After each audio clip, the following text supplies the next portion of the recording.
Բարեկամներ, այսօր ես գրիչ եմ վերցնելու և հնարավորինս մեկ առ մեկ ձեզ եմ ներկայացնելու Վանաձորի արվեստագետներին, արվեստի նվիրյալներին, որոնք ծնվել են ստեղծագործելու ունակությամբ, աշխարհընկալման իրենց տեսանկյունով և մեկնաբանման ու խնդրով, իսկ ամեն մի արվեստագետ յուրաքանչյուր անգամ բաց խոստովանություն է անում իր լսարանին մեծ թե փոքր, ընդունենք նրանց այնպես, ինչպես իրենք են ընտրություն արել, ինչպես կցանկանային իրենք, և անջրպետ չդնենք միմյանց միջև լավ կամ վատ բնորոշումներով, թույլ ու ուժեղ, տաղանդավոր ու հանճարեղ որակումներով, նրանք բոլորն էլ մերն են, մեր շրջապատում են։ Փորձենք նկատել և լավատեսորեն տրամադրվել մեր կողքիններին, ապա հետո հայացքներս հառենք հեռու։ Հրաչյա Սարուխան ծնվել է 1947 թվականին Գուգարքի շրջանի Համզաչիման գյուղում, այժմ Մարգահովիտ։ Նրա ծնունդի պահին լայն ժպտացել էր բախտավոր Աստղը և ձեռքը հովանի արեց նրա գլխին։ Այդ պահից ի վեր նրա պահապան Աստվածն ուղեկցում է իրեն դեպի կանխորոշված ուղի, բայց չիմանալով այդ մասին Հրաչը փորձել է շեղվել այդ ուղուց, ինքն իր համար փնտրելով ճանապարհ և ուսումնառում է Փանոս Թերլեմեզյանի անվան գեղարվեստի ուսումնարանի գեղանկարչության բաժնում, տեսնելով իրեն այլ բարձունքներում վրձինը ձեռքին։ Բայց ի վերուստ բառն էր զորավոր, ուր նրա մաքուր հոգին չի կարողանում երկտեղված մնալ և թողություն էր խնդրում շեղվելու համար։ Ներեցեք ինձ, ազնիվ խստաբար ու սրբեր, Ռոսլին ու Գրեկո ու Ռաֆայել, հանդգնում եմ ահա արտասուքով սրբել երանգների փոշին ու հոգուս մեջ պահել։ Մատներս արտասվում են կորցրածի համար, սարսափելի ծանր է այս լքումը, Լեոնարդոն թեկուզ իմ հոգին է համակ նարեկացին, սակայն ինձ ձգում է։ Ընդունեցեք ինձ Դանթե ու Լորկա ու Չարենց ու մկրտեք ինձ էլ հեղուկով սուրբ, իմ հոգևոր կյանքում ինչ վրձինը չարեց, իմ գրիչը կանի հմուտ ու նուրբ։ Որոշումն անբեկանելի էր, քանզի պոետական քնարին էր մատները հպել, անկարելի էր չընդհարկվել նրա հմայքին։ Ու արդեն որպես պոետ Հրաչյա Սարուխանը սովորում ավարտում է 74-ին Կիրովականի մանկավարժական ինստիտուտի լեզվագրական ֆակուլտետը, դառնալով նրա շրջանավարտներից մեկը։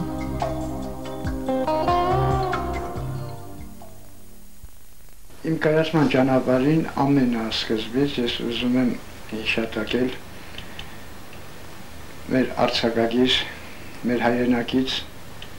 Նորայրի անունը։ Նորայրը նաև բոլորին է հայտնի կամ հիմա գուցե թե ոմանք մոռացել են, նոր սերունդը կամ չգիտի, որը 50-ական թվականների վերջին հիմնեց գրողների միավորումը Կիրովականում, Ավետիք Իսահակյանի օրհնությամբ իհարկե։ Առաջին անգամ ես իմ բանաստեղծությունների ուրեմն ժողովածում ներկայացել եմ Նորայրին, Նորայրը կարդացել հետևեց մի քանի այլ մարդիկ ևս կարդացին, մի անգամ էլ, երբ ես ներկա էի այնտեղ, ժողովածուստեղից մոտ էր, ներկա էին Ստեփան Ալաջաջյանը, քարտուղար էր այն ժամանակ, քարտուղարներից մեկն էր, և կարծեմ այն ժամանակ սովետական գրող էր կոչվում, արդեն սովետական գրող հրատարակչության գլխավոր խմբագիր Մկրտիչ Սարգսյան արձակագիր, որը, ինչպես գիտեք, մեր քաղաքի հետ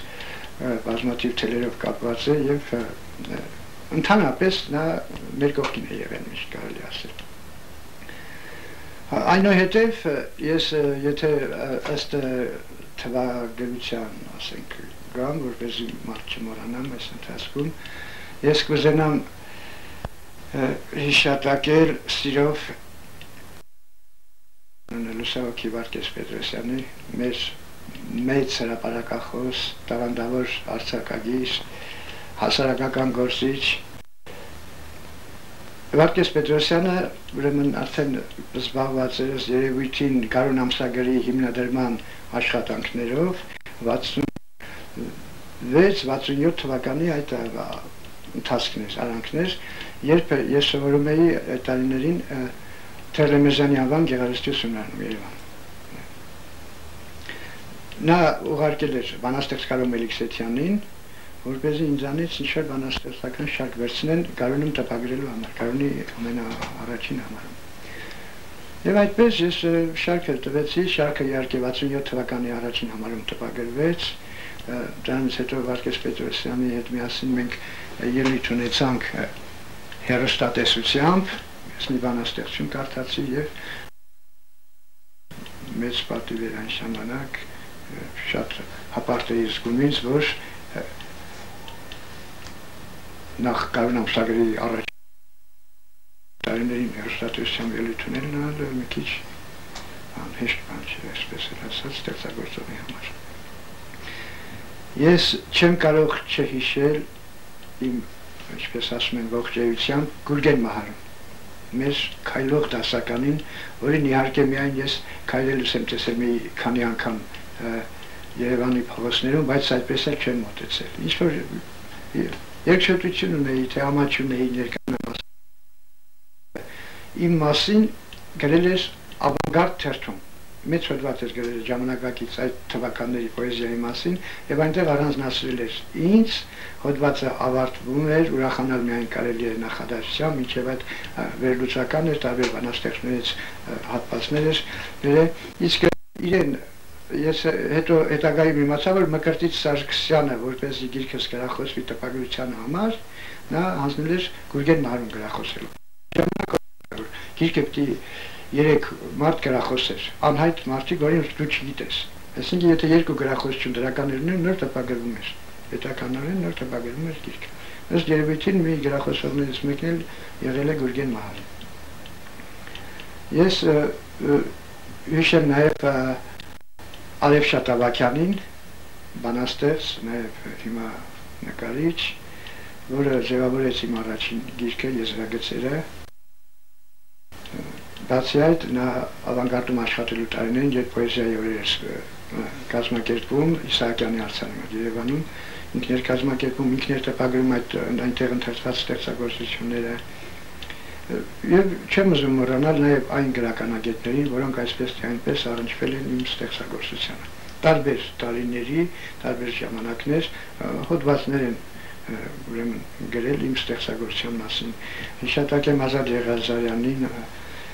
Դավիթ Գասպարյանին, Վաղամերիկ Սարգիս Փանոսյանին, էլի գրականագետներ, միասին մենք չենք կարող չհիշել նաև մեր պրոֆեսորին Մեծ Սանթյանին, որ ինչպես գիտեք վերջերս լույս տեսավ նրա մենագրությունը իմ ստեղծագործության մասին պոեզիայի մոգերից մեկը, որը կարելի ասել արտարոց երևույթ է, ոչ միայն այս մեր ազատ անկախ պետության շրջանում, այլ ասենք գրողի մասին մենագրություն էլ ես տեսնում։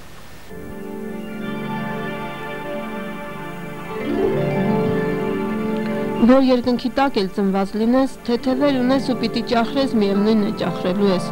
Ու ստացավ մտահորիզոնի մեծացման լայն հնարավորություն, 83-ին ուսանելով Մոսկվայի Գորկու անվան գրականության ինստիտուտի երկամյա բարձրագույն դասընթացներում։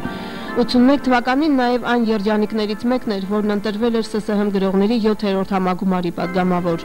Շփումներից ու մտերմություններից արկածեցին նոր որակներ, թարգմանչական հմտություն ու արվեստ։ Թարգմանում էր իր սիրած հեղինակներին, որոնց ուզում էր հայերենով լսել։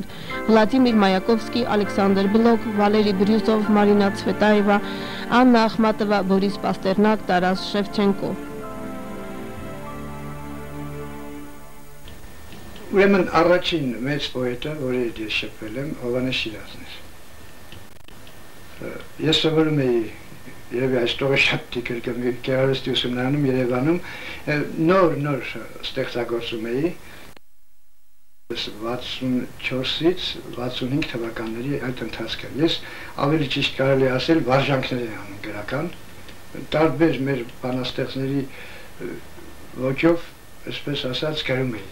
եւ Չարենցի եւ Սևակի եւ Շիրազի նրանց նման Տերյանի նման որոնք իհարկե այսօր եթե իրեն ժողովածում տեղավորենք ես գլուխ գովալու բան չի որ ասում եմ իհարկե չեն տարբերի իրենք են գրել բայց դա իմ ստեղծագործությունը չի ոչ էլ իրենց է իհարկե պարզապես դա ես պրոֆեսիոնալիզմ եմ սովորում ինչպես որ ասենք դաշնամուր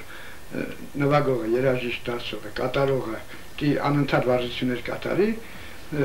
ես կարծում եմ որ գրողներ պիտի երկար ճանապարհ անցնի պրոֆեսիոնալիզմի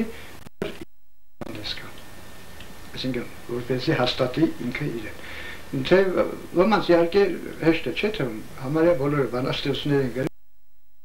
այդ բնագավառն է որ նու կարելի է բառերը կցել բան եւ այլ ակասի ես հանգով չեմ սիրում ես հենց եմ գրում կամ եւ այլ բայց բոլորը չեն կարող չէ որ նստեն ասենք որևէ ստեղծագործություն նվագեն Ես երաժշտության մեջ դա կերև է, բայց բանաստեղծության մեջ մի քիչ ջոկելը դժվար է։ Լավ, անդրադառնանք հարցին, ուրեմն Շիրազի Սևակի հետ չեմ հանդիպել, ես ասեմ, ցավոք, չգիտեմ պատճառը ինչ է։ Մի անգամ միայն զանգահարել եմ, պոեմ համառոթից իմ հատված եմ կարդացել, դա թվականին երևի, ինքը պնդում էր, որ ով եմ հանդիպեմ բան եւ այլ, ես չգիտեմ, ամաչեցի թե ինչ արեցի, չեմ մանում, չուզեցի Բայց տեսել եմ համագումարի ժամանակ խոսելուց, որպես գրողների միջան քարտուղար համագումարների ժամանակ այդպես շփում չեմ ունեցել, ճիշտն ասած։ Շատ շփվել եմ Վահագն Դավթյանի հետ, Հրաչյա Հովհաննիսյանի հետ։ Ստիպակ ապտեղ, մի խոսքով Թանի ապրող բանաստեղծներն բոլորը հետ շփվել են, երբ անձնական այնպես, Համոսայանի հետ շատ, տանը մի քանի անգամ գիրքս եմ նվիրել Իհարկե ձայականով տալիս էի, կարծիքներն էի հարցնում Մեծերի հետ պարզ է որ Հրանտ Մաթևոսյանի հետ երկար տարիների շփում ունեմ, որտեղ ես նրան մեծ արձակագիր եմ համարում, անկախ ամեն ինչից թե ով ինչ խոսի, ինչ ասի, կապ չունի Նա մեծագույն արձակագիր է աշխարհի մասշտաբում հայ ժողովրդի եւ ընդհանրապես Մեծերի Վիլյամ Սարյանի հետ չեմ շփվել ցավոք, ինչքան եկել է Հայաստան, ես չգիտեմ ոնց է պատահել, ամեն դեպքում մի նեղ շրջան կար, որ երևի շփվում էր։ Մեր հետ ես ինձ այսպես ասած գցող չեմ եղել, որ անընդհատ գնամ նկարեմ հետները կամ կողքները կանգնեմ կամ ինչ-որ բան, առիթները չեն եղել։ Շարլ Ազնավուրի հետ չեմ շփվել, թեև իմ կողքերից մեկն է, տեսնում եք, եւ Վիլյամ Սարյանը եւ Շարլ Ազնավուրի նկարներով ու գրքերով այդտեղ տարածել։ Մի խոսքով, նրանք իմ մեջ են, ես համարում եմ, որ շփվել եմ, դա էլ մի շփումն է արդեն, ինչպես շփվել եմ Հովհաննես Թումանյանի, Ավետիք Իսահակյանի, Դանիել Վարուժյանի, Միսակ Մեծանցի, մյուս մեծերի հոգևոր շփումը, Նարեկացին, Քուչա, եւ այլ, ես հիմա որ թվարկենք արդեն երկար, ինչ որ հայոց մեծեր կան, մեծեր, միջակներ, նույնիսկ միջակից էլ ցածր, ամեն մեկը մի բանով օգնում է, ամեն մեկը, եւ չես իմանա այդ Պահը որտեղ եկավ, որտեղ ավարտվեց, որտեղ հետո վերածնունդ առավ քո մեջ, քո ստեղծագործության մեջ։ Իհարկե ոչ նմանակելով, ոչ նմանակելով։ Հրաչյա Սարուխանն իր աշխատանքային գործունեությունն սկսել է Վանաձորի Հովհաննես Աբելյանի անվան թատրոնից, լինելով իրական մասի վարիչը, ապա ստեղծագործելու առավել ազատ դրսևորման հնարավորություն է ընձեռվում քաղաքային կայս թերթում աշխատելու շրջանում, այդ ընթացքում գրական աշխատողից հասնելով մինչև պատասխանատու քարտուղարի պաշտոնի։ Անսովոր մի օր գնում էր, քրթմնջում ինքն իրեն, ձեռքի մեջ հնորյա մի կեպի, աշխարհում մի կետ կար ինքնուրույն, ամեն ինչ հենված էր մի կետի, անձրևը աշուն էր հանգերքում, քանդողներ չկային ու կերտող, մի կետ կար կետերին դերքում, ամեն ինչ անցնում էր մի կետով, միլիոն դար փնտրել էր բանալին, միլիոն տեղ փականքը որոնել, աշուն է, անձրև էր անալի, ամեն ինչ այդ կետն էր հորինել, գնում էր, կարծում են ջուրին իրեն, ոչ ձերկար, ոչ նոր, ոչ կեպի աշխարհում մի կետ կար ինքներում, և ինքը միջուկն էր այդ կետի։ Ճշմարիտ պոետները քիչ են, իսկ իմ խորին համոզմամբ Ռաջա Սարուխանը այդ ճշմարիտ պոետներից մեկն է այսօր, դարը ամփոփող և նոր տարին կամրջող պոետներից մեկը։ Ինձ համար և հեշտ է և մի քիչ չէ, շաբլոն խոսք չասեմ, իհոք հեշտ է նրա մասին խոսելով, որտեղ մի քանի առումով նախ, եթե մեր մանկավարժականի սիուտը ստեղծման օրից մինչև այսօր ոչինչ արած չլներ, միայն այն հանգամանքը, որ մի քանի ճշմարիտ արվեստագետներ, պոետներ է թողարկել, արդեն իրեն արդարացնում է։ Իսկ այդ ճշմարիտների մեջ բավականին կան, ինքն է Հրաչիկը Սարուխան, Զուլեան Սամվելներ, են մյուս Սամվելը, որի նման երգիծաբան այսօր երևի Հայաստանում կա Հալացյան, մեր խորերն է Գասպարյան, և էլի ուրիշներ, եթե հիմի ես անուն մոռացա թողից ներողալն, պարզապես ուզում եմ ասեմ, բայց բոլոր դեպքերում, եթե պատկերացնենք Լեռնաշղթա, Վանաձորի գրական, ասենք թե կյանքը, սենց լեռների ինչ-որ բան, այդ շղթան ունի տարբեր բարձրության գագաթներ, Հրաչիկը բարձրներից մեկն է, եթե ոչ ամենաբարձր այդ շղթայի։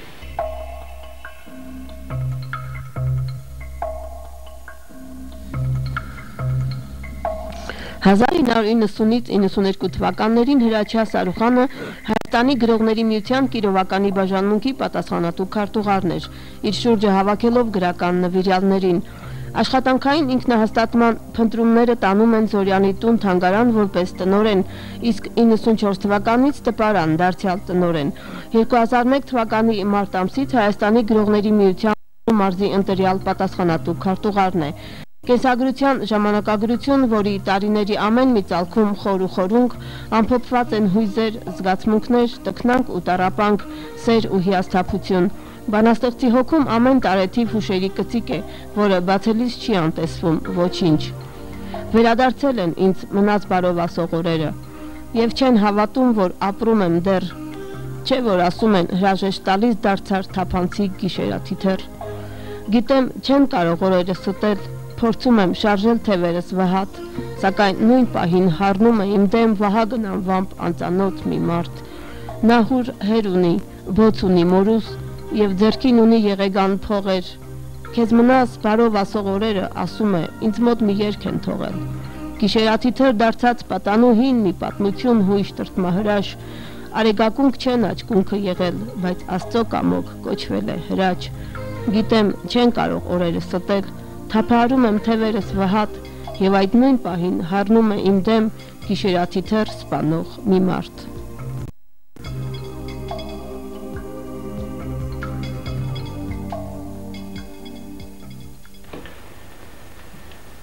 Ես մի անգամից ասեմ, որ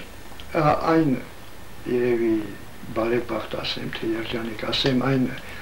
ստեղծագործողներից են, բանաստեղծներից, որ կենդանության օրոք գնահատվել են։ Իհարկե, իմ այս գնահատանքի պատմության մեջ մի դառ էջ կա, շատ ծանր էջ, ուրեմն պարկած էի Քարնակերի հայերեն, ուզում եմ հայերեն ասել, ոնց որ հոսպիտալ կարելի այդպես ասել, բանակում ծառայում էի և արյան չնչկան բարձրանում, այդ ժամանակ իմ գիրքը պիտի տպագրվեր, 67 թվականներ դա, ես 20 տարեկան էի, բայց ընդմիջում եղավ էլ, ուսումնարանի վերջի կուրսից ինձ բանակ զորակոչեցին։ Մի խոսքով, այդ ժամանակ գրքի շարվածքը, ուրեմն հրատարակչությունը ցրեց, այլ պատճառներով ու հայտնի պատճառները ինչ են լինում, իբրև հակասովետական, ավելի ազգային, մի խոսքով ես դրանց այդ գլավլի բան հետագայում մի բանաստեղծության մեջ գրախույզներ անվանեցի, բառը երևի նոր ստեղծված բառը, բայց ստուղերից բան չի պատահել, շնորհակալ եմ գրախույսներից։ Դա մի բանաստեղծության մեջ կա այդպես հեգնանքով հիշաչար չեմ երբեք։ Ընթացք տևեց մինչև 77-ին գիրքս լույս տեսավ եզրագծերը։ Հետո ես ոչ մի հիշացարություն, ոչ անձնական, ոչ պետական ու այդ կարգի բաներ չկան իմ մեջ, բայց իհարկե շատ խանգարեց իհարկե։ Կասո այդ գիրքս որ լույս տեսավ գնահատվեց տարվա լավագույն առաջին գրքի մրցանակին արժանացավ։ Այնուհետև էլի գնահատվել եմ, էլի մրցանակներ եմ ստացել, երևի այդ մասին արդեն գիտեք դուք, ես չեմ ուզում ասենք թվարկել կառավարական պարգև եւ այլ, գոհ եմ իմ գնահատանքի համար, ես անչափ գոհ եմ եւ ինչպես 97 թվականին պետական մակարդակով նշվեց մեր քաղաքում Ավելյանի անվան թատրոնում շենքում եւ նաեւ նշվեց Երևանում կինոնայի սրահում այնտեղ ելույթ մեր մտավորականության հետ միասին այդ կողմից դժգոհություն չունեմ տպագրվելու մասին ասեմ իհարկե ժամանակին երբ տպագրվում էինք խորհրդային ժամանակ պետք է անձնագրային բանաստեղծություններ, այսպես ասենք, որպես պասպորտ, ինչպես ասում են։ Մի երկու բանաստեղծություն կիլներ, որ գրքի սկզբից դրվել, որպես մյուս գործեր հանգիստ տպագրվեին, այդպեսի բաներ են եղել, որ պատահել է ասել գրել եմ, բայց չեմ տպագրել, ես ուզածով չի եղել։ Գրել եմ հատուկ, որ մնացածները տպել, չեմ տպել։ Ասենք գրել եմ Վլադիմիր Ուլյանով հագագծում Լենին վերնագրով բանաստեղծություն, հիմա կա ես չի տպագրել, չտպագրել։ Շատ սիրուն է դարձի բանաստեղծություն, ես երևի չէր բանում։ Շատ եղել է, որ խմբագրի հետ միասին, ասենք ասել է այս տողը պետք է հանվի։ Կամ այս տունը պետք է հանվի, թե չեմ համաձայնել, կամ գործն ենք անել, կամ ես ինչ-որ հնարավոր է եղել մի փոքր որոշ փոփոխություն եմ կատարել մի կերպ որ անցնի։ Դրա համար այս վերջի գրքում որ նայեք աստծո առավոտում, որ նաև հատնտիր է եւ հատնտիր չէ, որովհետեւ նաև ագին անտիկ բաներ կան, այնտեղ եւ մյուս գրքերից համատեք տեսնեք տողային տարբերություններ։ Վերջապես ես կարողացա տպագրել այնպես ինչպես որ գրել եմ։ Իրականում ինչպես որ գրել եմ։ Տպագրության մասին ես ոչ մտածել եմ այն ժամանակներում, բացի այդ ընթացքը, ոչ էլ հիմա եմ մտածում, փառք Աստծո նայր իր հատարակցությունը միշտ իմ գրքերը տպագրում, դա իմ գրչեղբայր Ռաչա Թամրազյանը բանաստեղծ թարգմանիչ, ոչ միայն նա իմն է տպագրում, որպես իմ շատ մտերիմ ընկեր է, այլ նաև բոլոր մեր վաղամերիկ պոետներին, հատնտիրներն է տպագրում, տարբեր իմանում եմ իս շնորհքով մարդկա, առանց որևէ հովանավորի բան ինքը տպագրում է։ Դե հետագայում արդեն եւ հեղինակին է տալիս եւ իրացնում են այդ գրքերը ծախսերը դուրս են գալիս։ Ես երևույթի մասին եմ ուզում ասել։ Այնպես որ ես դա չգիտեմ, փառք չէի համար, ես բան եմ ընդունում շատ սովորական, շատ բարձ հանգիստ, իհարկե եթե ինչ-որտեղ դա փառք է կոչվում, այդ փառքը նաեւ վերում է նախանձողների բանակ, կողքից խոսացողների եւ այլ հանգիստ եմ նայում, ոչ հիշաչարության ոչ բանով, պարզապես ես կուզենամ ասենք նման մարդկանց ասել, ովքեր ուզում են նախանձել, ինչ-որտեղ չարախոսել, չգիտեմ ինչ, ես կուզենայի նրանք չմոռանան մարդու անցած ճանապարհը, ինչպես ուր է եկել եւ հասել, ասենք թե ինչը ոչ ասել թե ինչ-որ քերիների, ոչ հոր, ոչ թիկունքի շնորհիվ, այլպես Վագել Դավթյանը մի անգամ մեր բանաստեղծներից մեկին պատասխանեց հոդվածով, ես չեմ ուզում բանաստեղծի անունը տալ, համարյա իմ սերնդից մի քիչ ավագ, ասեց որ ախր Խեխ Սարուխանը բացի տաղանդից ինչ է ունեցել, որ ում ինչով պիտի կաշառել։ Ես սա երևի տեղին եմ համարում ասել, ոչինչ, կլինեն դե հիմա ասում են տաղանդին նախանձում, բայց հիշաչափ է չի լինել, ես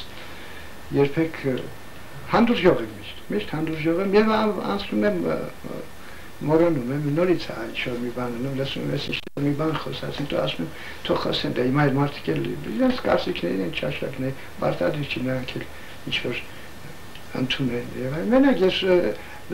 կարելի է չընդունել բայց կարելի է նաեւ մարդու վաստակին վաստակը միայն տարիներով չի ասենք որ 40 տարի գրող լինի կամ 50 տարի։ Կարող է մարդը 5 տարվա գրող լինի ընդամենը, բայց նա ավելի վաստակով լինի։ Ես կարող եմ գրականությունից օրինակներ բերել։ Մեր հենց հայ գրականության մեջ մենք ունեցել ենք Պետրոս Դուրյան, Միսակ Մեծարես, մեկը չեխական ոգեր է եղել, ընդամենը 20-22 բանաստեղծություն է գրել, դասական է համարվել եւ հիմնադիր է համարվել, նրանից հետո մի ամբողջ սերունդ նրանով է դաստիարակվել։ Կամ հենց Արթուր Ռեմբոն բանաստեղծություններ գրեց եւ մի կետ հասավ, ասեց ես էլ չեմ գրում, ուրիշ գործով եմ զբաղվում, վերջացրեցի համաշխարհային։ Այնպես որ ոմանք միշտ վկայակոչում են ապրած տարիների քանակը, ստեղծագործական ինչքան են նստել, ինչքան են չարչարվել, ինչքան հատորներ են գրել, ոչ մի կապ չունի, դա կարող է մարդու մի փոքրիկ 10 բանաստեղծություն թողնել։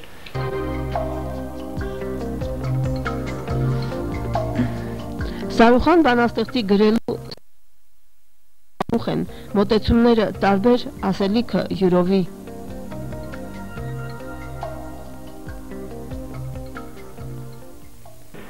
Ես նրան համարում եմ մեր ժամանակի լավագույն պոետներից մեկը,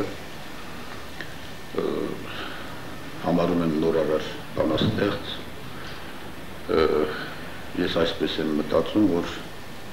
ամեն մի ժամանակ բերում է իր գեղագիտական նոր ըմբռնումները, նոր հայացքները, որտեղ անվերջ փոխվում է կյանքը, մարդ անվերջ ձգտում է ճանաչել այդ կյանքը եւ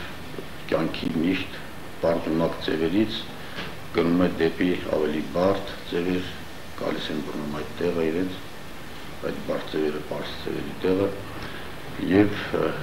մարդու իմացությունն էլ աշխարհի կյանքի մարդկային հարաբերությունների մասին բարձ ձևից նույնպես փոխվում է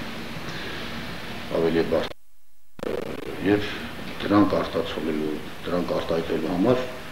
անհրաժեշտ են նոր ձևեր, նոր միջոցներ։ Հին ձևերով չեն կարող գրել։ Պարուսեվատն ասում էր, ես չեմ կարող գրել Քուչակի նման։ Իսկ Թումանյանի մասին ասում էր, որ Թումանյանը 100 տարի ուշ ծնվեց։ Ի նկատի ուներ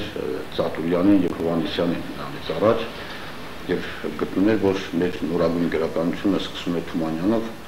որը մեր նոր գրականությունը իսկապես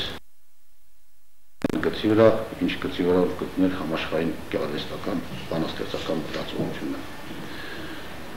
Այս իմաստով Հրաչը հատկապես քնար երկության մեջ ունի, դա շատ բարդ գործ է, քնար երկությունը, եթե ասենք հրապարակախոսությունը, հրապարակախոսական գաղափարաշունչ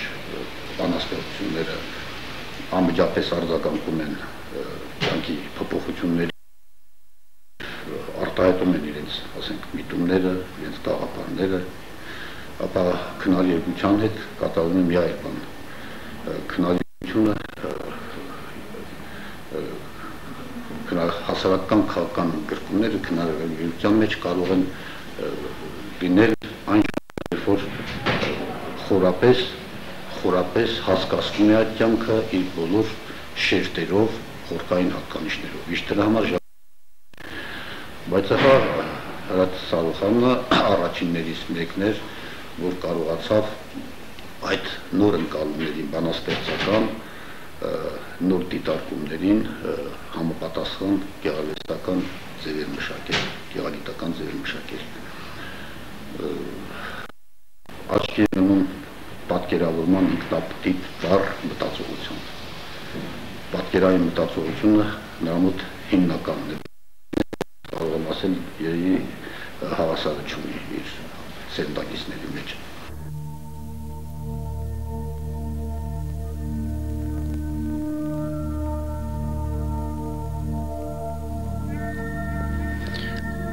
Իծնե բանաստեղծ լինելով իր հոգու միջով անցկացրած պոեզիա է նվիրում մեկ բուրբուր, մեկ հատիկ, տալիս է մարդկանց սեփականացնելու թերթի էջերում, ամսագրերում, ժողովածուներում,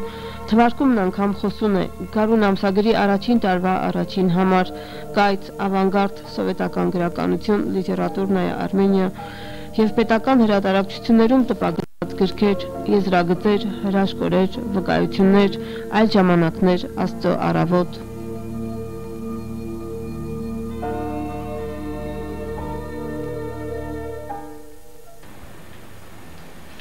Իհարկե յուրաքանչյուր բանաստեղծություն գրելուց հետո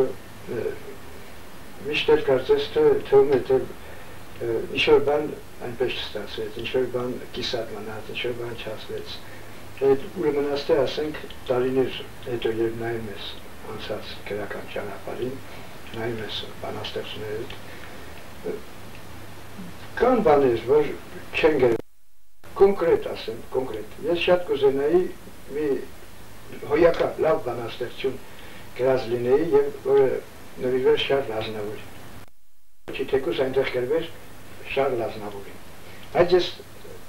զգայի, իմանայի, որ դա հենց այդպես է գրել, որ թեկուզ ինքը կամ կկարդար, կամ չէր կարդար, իմ հոգու պարզ կկատարեմ այդ մեծ հայի հանդեպ։ Կամ նույնը ասեմ Վիլյամ Սարոյանին, մի քիչ տեխնություն թողել եմ։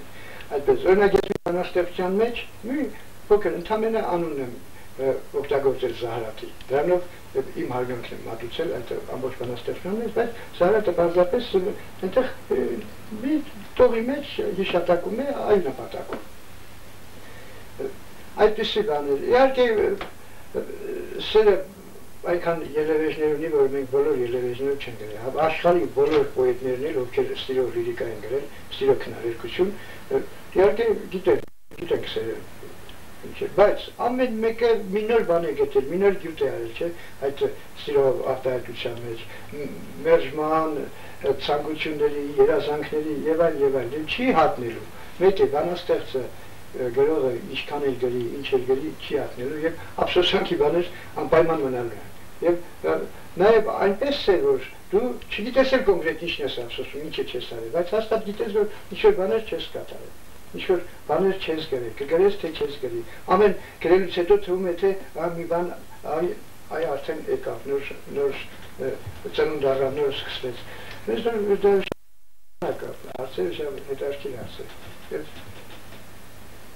Չգիտեմ, ափսոսալու բաներ միշտ էլ կա, միշտ էլ թե Վան Տերյանը ասում է ախո ափսոս չասենք, բայց չեն կարող չասել։ Կյանքում միշտ էլ Սահարնովաներ էր, չէ, ասում էր երեկ լավ էր կացպես էր, վաղերում են բեզարելու, բեզարել կա, հոգնել կա, ափսոսալ կա, ինչպես սովորական մարդու կյանք։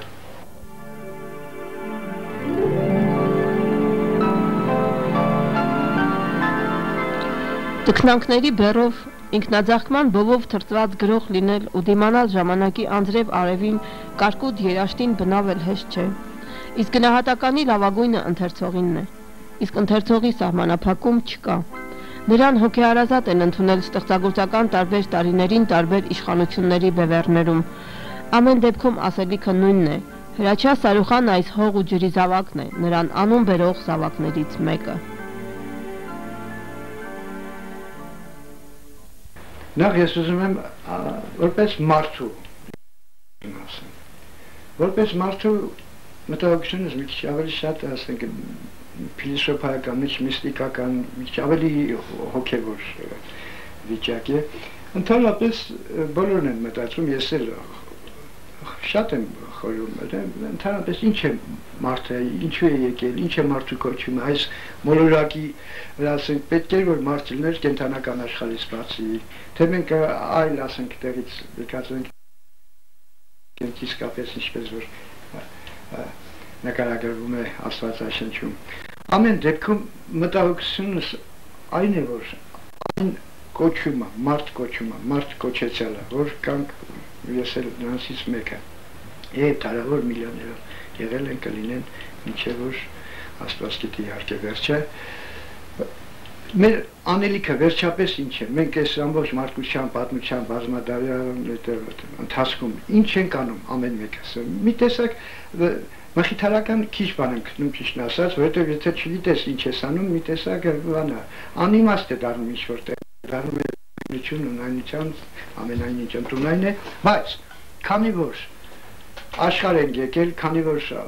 ապրում ենք, ծնվել ենք, արարվել ենք, նշանակում է ինչ որ մի բանի կոչված ենք մենք, ես այդպես եմ ուզում, համոզված եմ, ուզում եմ համոզված լինել, կոչված ենք, ես երևի թե կոչված եմ ինչ-որ բանաստեղծություններ գրելու, նկարում էի հիմա, բայց երևի իմ կոչումը բանաստեղծություններ գրելն էր, եւ ես շատ կուզենայի, որ այստեղ են ասել, որ ամեն մարդ ինչի որ կոչված է, զբաղվի, ասենք, իր յուր գործով, զբաղվի, լավ զբաղվի, մանրամասն զբաղվի, պատասխանատվությամբ զբաղվի, այդ պատասխանատվության հետ ունենա նաև պարտքի զգացում։ Մտածի, որ երևի թե ամեն մեկից արածը ինչ որ միտեղ հանրագումարի է գալիս, ինչ որ օգտակար բան է դա։ Երևի ինչ որ այտենց մի բան կա, Աստված ինչ որ մի նպատակ դրել է, որ ամբողջ եզերքում մեղուները ինչ են անում, այդ ամբողջ կարգոկանոնի մեջ աշխատում են, ինչ են անում, մեղր են պատրաստում։ Երևի մենք էլ ինչ որ մեղրի մի տեսակ, այսպես շակերտավոր ասած, մի բան պատրաստում ենք այս եզերքի համար։ Եվ դրա համար ամեն պատրաստած պիտի լավ որակի լինի։ Սա է, այս մտահոգությունը, որ երևի անդրադառնում ենք այն հարցին, թե ով է, որտեղից են եկել, ուր են գնում, սա հավերժական հարց է, իհարկե այդպես էլ հնարավոր է, որ մենք չիմանանք, բայց մեր գործը կա մացողի պես, այսպես ասենք։ Երկրորդը որպես բանաստեղծ մտահոգությունս, բանաստեղծ մտահոգվելու բան չունեմ, մտահոգությունս նաև որ հանկարծ ճգնաժամի մեջ ընկնեմ, երկար չլինի որ դուրս չգամ էլ այդ ճգնաժամից, որովհետև պատահում է բոլորի հետ պատահել, ճգնաժամի մեջ ընկնել, չգրել, շատ այս կանխատեսելի բան է, ավելի շատ հնարավոր բան է, որովհետև ես տեղում դոփել չեմ սիրում, այսինքն եթե լավ բանաստեղծներ էլի գրել, ինչ-կա գրել եմ այդ տիպի անընդհատ գրեմ եւ դուր գա որ բայց ես ինձ չեմ կարող խաբել։ Ես անընդհատ ամեն բանաստեղծության մեջ պիտի քայլ կատարեմ։ Թեկուզ միլիմետրի քայլ, մարջունի քայլ թեկուզ հետո թողնի փաղի քայլ եւ այլ մարդու քայլ։ Ամեն դեպքում պիտի նոր բան անեմ։ Իմ մտահոգությունն այն է հանկարծ այդ դրանից չզարկեմ։ Պիտի անընդհատ գնամ գյուտի, բանաստեղծական գյուտի։ Դա որպես հայ մտահոգությունս ասեմ։ Որպես հայ անընդհատ պատմություն անդրադառնում ենք պատմությանը, անընդհատ հետ ենք նայում, երբեք պիտի չմոռանանք, որովհետև դա ասենք մեր ուսերին գցած, այլ նաև այդ հազարամյակների պատմությունը մեզ համար մեծ ծանրություն է, մեծ պատասխանատվություն է, որ չճկռենք ժողովրդական լեզվով ասած, այդ ծանրության տակ, այդ փառքի, այդ բացթողումների դարերի, իհարկե դարերում հայ ժողովուրդն էլ մեծ թերություններ, մեծ բացթողումներ ունեցել է։ Երկար ժամանակ մենք գիտենք ժամանակահատվածներ, նույնիսկ չենք ունեցել թագավորություն, վերջապես փառք Աստծո եկավ անկախության ժամանակը, անկախ երկիր ենք, հիմա անկախ պետություն ենք, բոլոր ես կասեի, երևի տարավոր մեր նախնիների երազանքն է եղել դա անընդհատ։ Այսօր ի կատարացվել, բայց բոլորս էլ գիտենք, որ ինչ-որ դառնություններ ունենք նաև այսօր։ Կատարվեց իհարկե, մեր բոլորիս երազանքը կատարվեց, ամեն մեկս մեր չափով մասնակցեցինք դրան, ամեն մեկս մեր չափով էլի շարունակում ենք օգնել, սատարել, օժանդակել, մեկը բանաստեղծությամբ, մեկը շենք կառուցելով, մյուսը ուղեղով, մյուսը մի այլ հարցով եւ այլ, բոլորս գիտենք, տարբեր մասնագիտություններ, տարբեր անհատներ եւ մտավորականներ, բանվորներ, գյուղացիներ, այդ բաները ոչ մի դարում էլ չեն փոխում, միշտ էլ այդ շերտավորումները կա։ Ես միայն կուզենայի, որ էլի այդ նույն որ մարդու վերաբերյալ ասեցի, պատասխանատվություն, նույն այդ մանրամասնության, նույն այդ կոնկրետության, որ մարդիկ իրենց գործով զբաղվեն։ Իրենց գործով, որակով պրոֆեսիոնալ, ոչ արհեստավար, այլ պրոֆեսիոնալ լինեն ամեն մեկը իր գործի մեջ։ Եվ ես շատ կուզենայի, ցավով եմ ասում, որպեսզի այսպես ինքնակոչ, այսպես ամբարտավան հավակնոտ հերոսներ հանկարծ չծնվեն այս ազգի մեջ, որոնք ուզում են հերոսանալ, ասենք, ազգի իսկապես հերոսների այսպես ասած ոտնձգություն կատարելով։ Ես չեմ ուզում աններ տալ, նույնիսկ ինձ համար զազրելի եւ սա մրկեցուցիչ է, ինչ-որ նույնիսկ անուն տալը չեմ ուզում տալ, դուք բոլորդ գիտեք այդ հոկտեմբերի 27-ի դեպքերի մասին եմ ես ասում, ես ուզում եմ երկեսին լինի, որ հնարավոր չլինի, որևէ անկախ երկրում մի անգամից օրը ցերեկով խորհրդարանում գնդակահարել 8 հասարակական քաղաքական գործիչ եւ այն էլ վարչապետ, ազգային ժողովի նախագահ եւ մյուսներ։ Սա ես ուզում եմ մեր ազգի մեջից իսպար բացառել, դա Աստված որ այդպես լինի։ Դա գալիս է իհարկե դաստիարակությունից, երևի թե դաստիարակությունը լավ չի եկել որոշ մարդկանց, եւ ինչի որոշ մարդկանց կարող է մենք էլ ինչ որտեղ թերություններ բացողներ ունենք մեր դաստիարակության մեջ։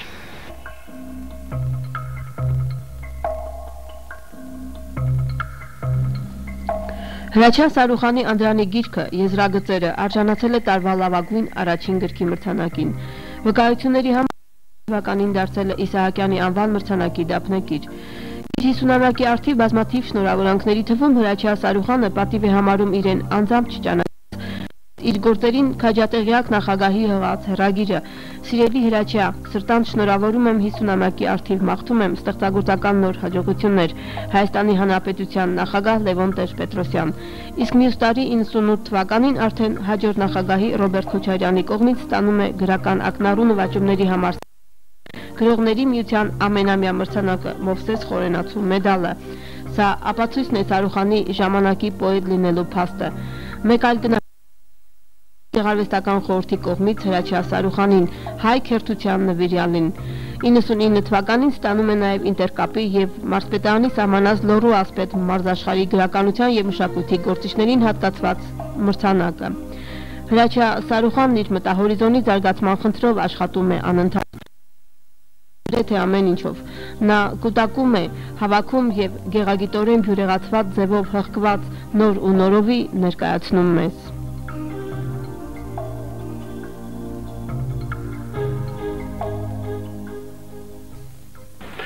Այսօր այս հայաթափության խնդրին արվեստագետները շատ քիչ են անդրադառնում եւ ուրախություն մեզ, չնայած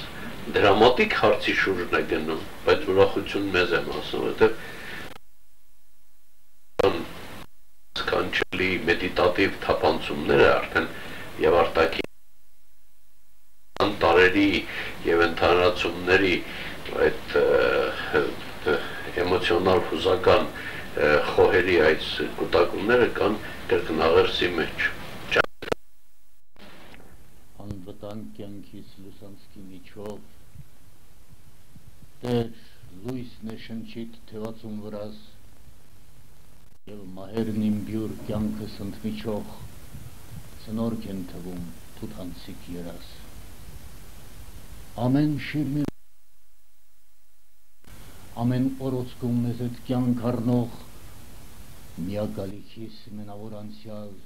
ներկայի շուրջը առնող թող պատերազմած ամեն խեղանդամ հուշամոլության դասեր տաչարին զիեղեռնա վերքերի հետ կնեքում ինուճարի և թող մանկտաց ու ծծկերների շուրթերին ծաղկող օր ներքեր ազատազերծեն կամքովը տվերին պայթող սունկերի գոյնա հասարսուր լսիր բարերար շնոր արասիս նժույք տուր հուսո և հավատի թամբ հանուն անողորմ թշնամիներիս օծիր ինձ խղճիտ գթառաթությամբ որ փառավորվես քո ստեղծածով որ շարունակվի քո մարդանն ամեն արդ խոսքն ընդունիր այս հետեցածող հայր ամենայինի հավիտյանս ամեն